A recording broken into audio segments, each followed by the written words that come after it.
Bueno, me dicen que me tengo que correr un poquitito más para acá, así estamos mejor. Estamos entonces para comenzar el diálogo con Nadia Tabela. Bueno, diputada, a ver, ayer planteó, lo escuché a Mario Negri, diciendo que de los pedidos que había del nuevo ministro de Economía, prácticamente es un tema del Senado, porque las otras cosas ya las hemos tratado. Y está pendiente agrobioindustria, Junín es una zona rural. Así que, bueno, ¿qué pasa con ese tema? Digo, ¿puede salir? Sí, mira, la verdad que todas las leyes de promoción que se estuvieron discutiendo más allá o más acá del proceso de discusión, de síntesis y de informativas que hubo en las distintas comisiones, han ido avanzando y fueron generándose consensos entre la oposición y el oficialismo para alcanzar esos puntos de diferencia. Yo trabajé a mí me tocó trabajar en bio y nanotecnología. Claro, ahí hubo acuerdo, habló Manes. Hicimos un trabajo muy importante, tanto las autoridades de la comisión como los cuerpos de asesores, para unificar posiciones entre el gobierno y o el oficialismo y la oposición. La verdad es que todo aquello que tenga que ver con regímenes de promoción, con reducción impositiva, con posibilidades de desarrollo para determinados sectores, la oposición naturalmente los ha ido acompañando, por supuesto incorporando aquellas cuestiones que nosotros creemos que son importantes para darle certidumbre a los sectores, porque vos sabés bien que uno de los problemas que tiene hoy nuestra economía es la inseguridad jurídica, en términos, digo, de todo lo que pasa, no solo las cuestiones vinculadas al tipo de cambio, a la inflación, digo, sino también a los plazos y a los tiempos en los que estas leyes rigen y las promociones y los beneficios se pueden ir dando. Así que es probable que esta ley tenga ese mismo proceso de discusión y de achicamiento de diferencias. Pero por eso, pregunta, porque alguna vez lo he hablado esto con el diputado Bruyaile, y me parece que lo que ellos planteaban para los productores en el fondo era, che, menos retención. Bueno, claro, pero por eso, porque si nosotros creemos que con la ley de agroindustria vamos a resolver el tema, la verdad es que con la mayoría de los productores, por lo menos los que me dicen los de mi zona, los de la provincia de Buenos Aires, y a Ricardo le pasará lo mismo con el norte del país, es que no alcanza. Que la clave está en reducir las retenciones para que efectivamente puedan incrementar la exportación, mejorar la relación del tipo de cambio, esta disparidad que hay entre el tipo de cambio, digamos, no oficial, el oficial, y ahora aparece esta figura del cambio agro. Digo, bueno, me parece que todo eso genera condiciones no positivas para que el campo pueda avanzar en ese desarrollo. Y más allá de esta diferencia sustancial que ustedes tienen con el tema de retenciones, ¿es un impedimento para tratar la ley de agrobioindustria? No, la ley se está tratando, se está discutiendo, estamos teniendo las reuniones informativas y demás. Digo, por supuesto, en el momento del dictamen va a haber seguramente algún planteo específico que tenga que ver con la necesidad de algunos sectores que queremos, porque es contradictorio. Acompañar. Claro. Digo, a ver, va a haber un planteo seguramente de diferencias que nos permitan ir hacia un proceso de negociación. Acá hay una cosa que es contradictoria. Si vos querés mejorar las condiciones de competitividad de un determinado sector, no le podés, por otro lado, estar poniendo freno a las posibilidades de exportación que tiene. Si no, no lográs que el sector sea competitivo. No, preguntarle porque la cuestión de las retenciones, es cierto que Juntos por el Cambio ha tenido una bandera en ese sentido de baja de retenciones y demás. Ahora, en el actual contexto fiscal, ¿no? Porque hay que ponernos en el contexto actual, donde la frazada es muy corta. Exacto. Si hoy fuera gobierno Juntos por el Cambio, ¿bajaría las retenciones? Mirá, no, lo que ocurre justamente es eso, que nadie que sea serio te puede decir que las retenciones pueden ir de un día para el otro a cero. Claro. Lo que uno tiene que ir viendo es cómo mejora la competitividad de los distintos sectores de manera compasada. Vos no podrías hoy llegar, ni Juntos por el Cambio, ni el Frente de todo. Exacto, iba justo a usar la misma figura, ni Mandrake, digo, o Harry Potter, llega y dice 0 retenciones y este es un país que funciona. No, digo, hay un proceso de todo el andamiaje, si querés, macro y microeconómico que tiene que llevar adelante el país para poder ir hacia una lógica de reducción de retenciones. Por un lado, por supuesto, tenés que elegir sectores que por distintas condiciones pueden llegar a ser competitivos. Nosotros tenemos en el mundo, está ocurriendo una guerra, digamos, hay sequías en algunos otros lugares. Digo, bueno, quizás ahí esos sectores hay que darles algún tipo de reducción de retenciones para que puedan exportar más y así permitir el ingreso de divisas. Pero ojo, también hay que trabajar sobre la reducción del gasto público, también hay que trabajar sobre el equilibrio de las cuentas fiscales, como acaba de anunciar el ministro Massa. Sí. Esto requiere discutir los subsidios a la energía, los subsidios al transporte, requiere discutir el gasto de la política. Por supuesto, además, también hay que trabajar en el propio sistema tributario interno. Nosotros tenemos un problema también de distorsión en los impuestos internos, que esto tiene mucho que ver con la discusión con las provincias y el impuesto a los ingresos brutos. Y también hay que discutir la modernización de las leyes laborales, sobre todo en la contratación de pymes. Y reforma impositiva, diputada. Bueno, claro, reforma impositiva. Bien, claro. Digo, pero claramente la discusión de la modernización de las leyes laborales para las pymes es sustantiva si lo que nosotros queremos generar es empleo genuino. Tenemos que lograr que el andamiaje que tiene 70 años de existencia se ayorne, se modernice, se haga más equilibrado a la actualidad. Ahora, eso es así, porque digo, ¿cuánta gente hay trabajando como monotributista o en negro? Yo reconozco que hay que hacer una... economía. ¿Cómo? El 45% de la economía. Por eso digo, entonces no es un problema la ley. Sí. ¿Por qué? A ver. Porque si vos lográs tener habría relación de dependencia y no monotributista, claro, por ejemplo, si vos tenés barreras de entrada y de salida, puede ser. como se habla en los mercados, digamos, más flexibles, de alguna manera también fomentás que ese empleo se transforme en un empleo en blanco. El problema que ese y el costo del empleo en blanco, ¿no? El problema, ese es un sistema que, por ejemplo, funciona mucho en Estados Unidos, donde no hay indemnización, pero vos salís del empleo y salís por esta puerta y conseguís otro al día siguiente. Sí, pero acá el problema, Daña, que yo veo acá, es que la verdad que hagamos lo que hagamos, los salarios son de $200. Bueno, entonces, otro tema. Claro. Vamos primero por las indemnizaciones, que me parece interesante. No significa no tener un sistema indemnizatorio o un sistema de seguridad social que te permita a vos quedarte fuera del empleo y en un tiempo determinado volver a conseguirlo y durante ese plazo recibir la asistencia de los fondos específicos que dispone el Estado para eso. Eso funciona en todos los países del mundo. El problema es que acá nos encontramos ante una inseguridad jurídica tal que nadie sabe qué indemnización va a percibir ni qué indemnización va a pagar. Y eso es lo que se transforma en una barrera negativa de entrada y de salida. Y perdóname, y cuando tenés convenios buenos, las empresas, no sé si razonablemente o no, van por la contratación para esquivarla, van por el contrato, digo, van por el monotributo. Pasa eso también. El principal empleador de monotributistas es el Estado, ¿eh? Claro, exactamente. Y ahí no hay un problema de convenio. No, por supuesto. El principal empleador de monotributistas es el Estado. Totalmente, el Estado nacional, provincial y municipal. Esto es importante saberlo y decirlo, porque muchos de nosotros hemos sido, bueno, yo hace muchísimos años, digo, monotributistas de algún tipo de ministerio. Exactamente. Durante muchísimo tiempo. Ahora digo, la otra cuestión que vos planteabas, que esa me parece que es la más preocupante, es cómo nos quedan los salarios en términos de el poder adquisitivo, independientemente de que lo pases o no a dólares, porque hay algunos que te dicen, bueno, mirá, pero la verdad es que vos no gastás en dólares, la verdad que el dólar ajusta bastante nuestros precios, con lo cual es como una frazada corta, las tarifas, ¿no? Las tarifas tienen que tener precio internacional, el transporte de precio internacional. Los alimentos también son ajustados por el dólar, por el nivel de dependencia de las importaciones que tenemos. Digo, bueno, hay una serie de cuestiones que indudablemente afectan.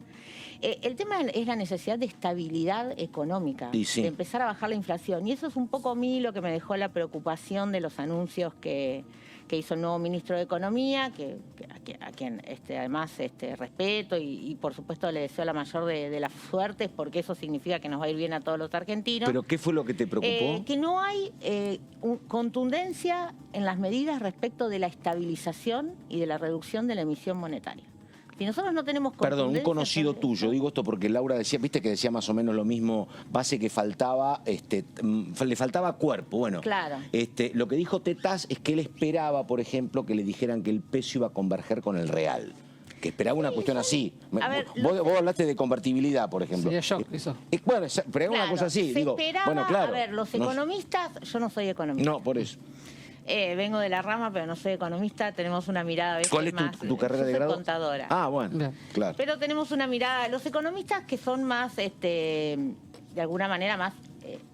son más creativos. Sí, claro. Sí, son más creativos. Plantean, cualquier economista te plantea que ante una situación de crisis como la que atraviesa la Argentina se necesita una medida de shock. Y de hecho, Argentina en su historia tuvo varias medidas de shock, las dos más importantes, si querés, y que le dieron cierta estabilidad a la economía, aunque después terminaron fracasando, fue el Plan Austral y la convertibilidad. Claramente después fracasaron por otras cosas.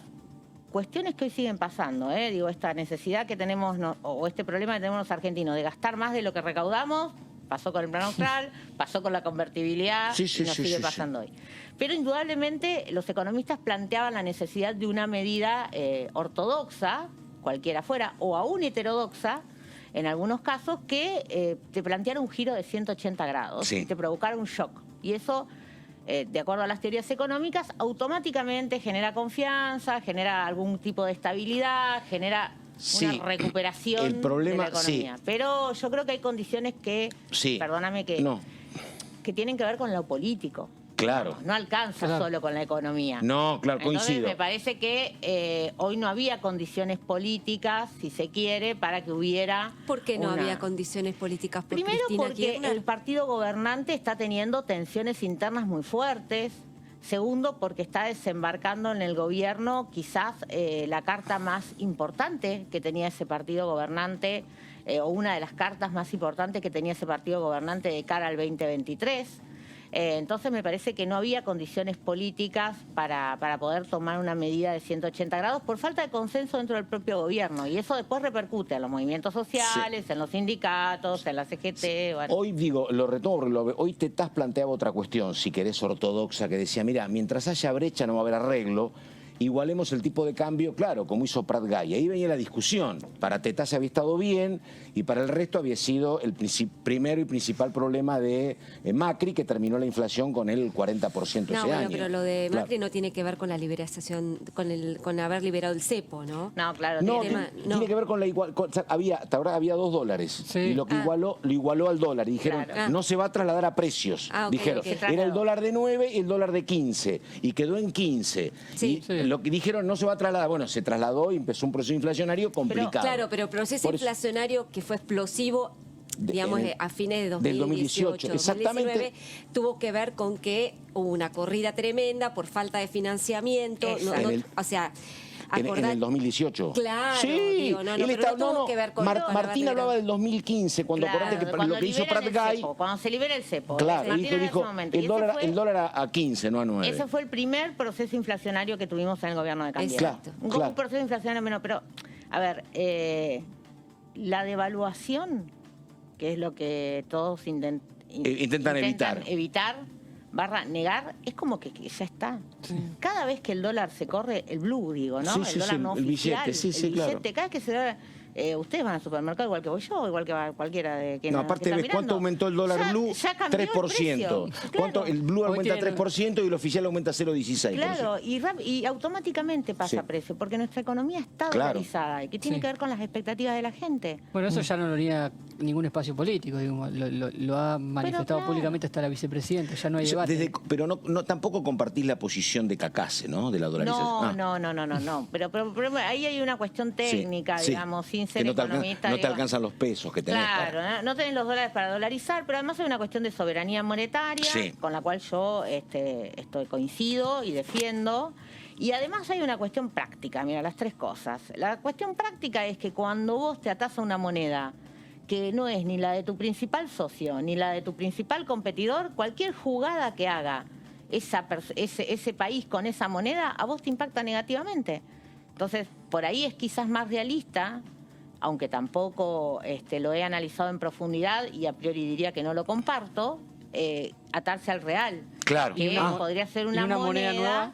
Que podría ser una moneda donde uno converja desde la competitividad y desde la asociación. ¿Te acordás que había sido la canasta de monedas de Caballo del 2001? Caballo en el 2001 había estaba el real, el euro. Yo realmente creo que la discusión no pasa por ahí. No pasa por cambiar moneda, porque también se ha mencionado crear una moneda nueva con Brasil. No pasa por crear una moneda nueva, porque es lo mismo, le cambiamos el nombre y tenemos el mismo problema. A mí me parece que la discusión tiene que ser de fondo. Y tenemos que saber que vamos a tener procesos inflacionarios por un tiempo importante del tiempo, que quizás lo que hay que lograr es que no sean tan altos, y que para eso se necesitan discutir el equilibrio fiscal de las cuentas públicas. No hay otra forma. No hay otra forma. No hay otra forma, mal que nos pese. Y los anuncios porque yo vengo de un sector, por ejemplo, del cual... Claro, universitario. Vivimos pidiendo más fondos. Claro. Y yo soy la primera que cuando dicen no hay un ajuste, salto y digo no, se necesita... claramente vamos a tener que ponernos todos de acuerdo los argentinos en que va a haber que hacer un esfuerzo de reducción de las cuentas públicas. Es que, perdóname, eso lo cuentan... Y ayer, perdón, dale. No, Sí. no, pero ayer Massa fue enfático. Lo primero que dijo fue que la intención suya y la del gobierno es la de respetar la meta del 2,5% de déficit primario, lo que quiere decir que está dispuesto a hacer el ajuste para equilibrar las cuentas públicas.